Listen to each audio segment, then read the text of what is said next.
It's been a long time since I've even thought of you. Been a long time since I realized that you weren't there. And I'm thinking of you down in Mexico, feeling free as the air. And Uncle Jerome, that is not totally true. It hasn't been a long time since I've even thought of you, because I think about you every day, and I wonder how you're doing.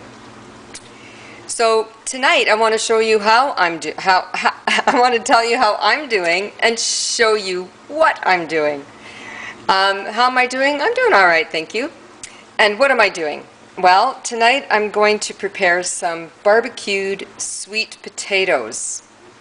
So why is it called barbecue when I'm at the oven?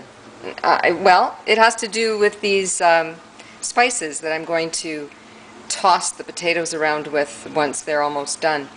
So what I've done here is I've got, I'm going to put photos too underneath, so you'll see what I used.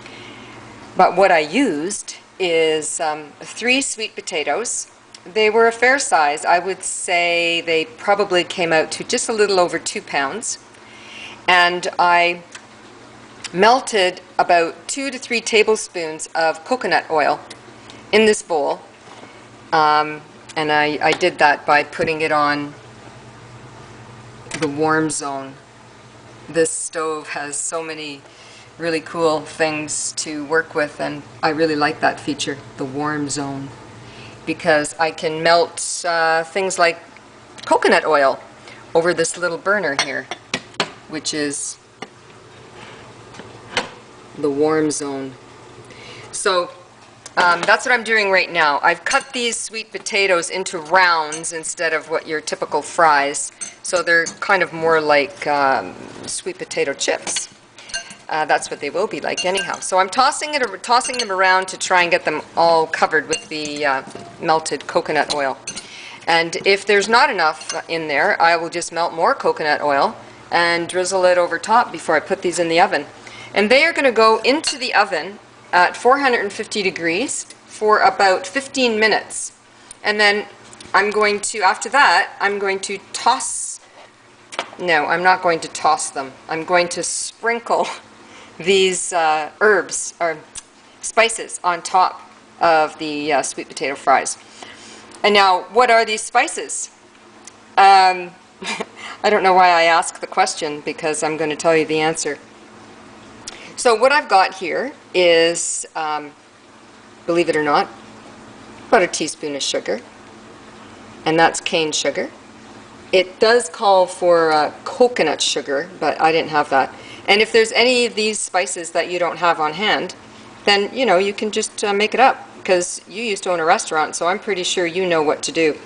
Now, what I also have in here is maca root powder and some chili powder, sea salt, cayenne pepper, I never know if I say that correctly, turmeric, garlic powder, and that rather large area there between the sugar and the garlic powder is mesquite powder. Now, I got this recipe out of my book called Superfood Kitchen. So that's why I have some of these sort of unusual things like maca root and mesquite powder. But like I said, you know, just do whatever you want. And you've earned that right, my love. You can do whatever you want, pretty much. So, yeah, so after I toss those spices around, I might just pop them back in the oven just to maybe get them crispy and sort of infuse those spices further into the sweet potato rounds. So I will let you know how they are after I'm finished preparing all of these, and I'll take a photo of the finished dish, and you'll see it at the bottom of the video. And with this, I'm going to have a big salad, a big green salad, and I'm going to put some chickpeas on top of that big green salad, and that will be my meal for this evening. I love you. And I hope you enjoyed this. It's been a long time since I've put up a video. Been a long time, but I thought about it every day.